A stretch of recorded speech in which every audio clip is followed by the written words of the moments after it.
one is Goldie, and that is Bandit.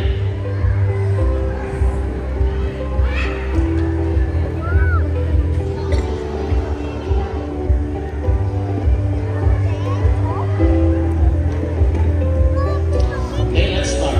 Now on your right is our great macaw Bandit. So as you can see, their body is covered with red plumage.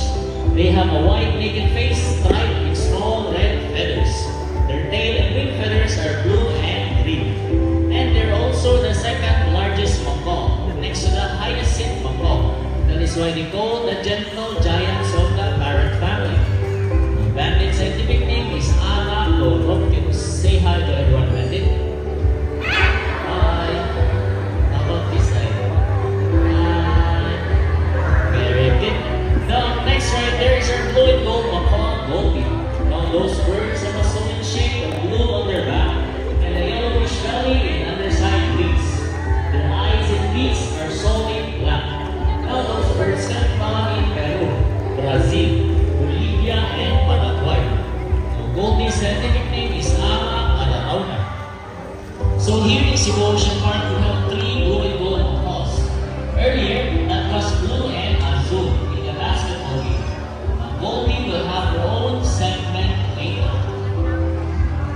Now lastly here with me is our Eclectus parrot red. Now Eclectus parrot are very unusual in the parrot family. That is because of their extreme sexual dimorphism. Meaning, you can easily distinguish whether it's a male or a female Eclectus parrot. So red right here is a female Eclectus parrot. That is because of her bright red colored feathers. Now as of the male, they have a bright green colored feathers. So Eclectus parrot's scientific name is Eclectus roratus.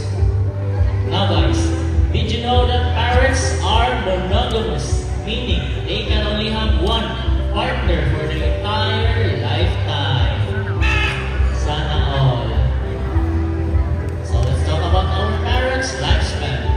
Our Eclectus parrot red right here can live up to 30 to 40 years old.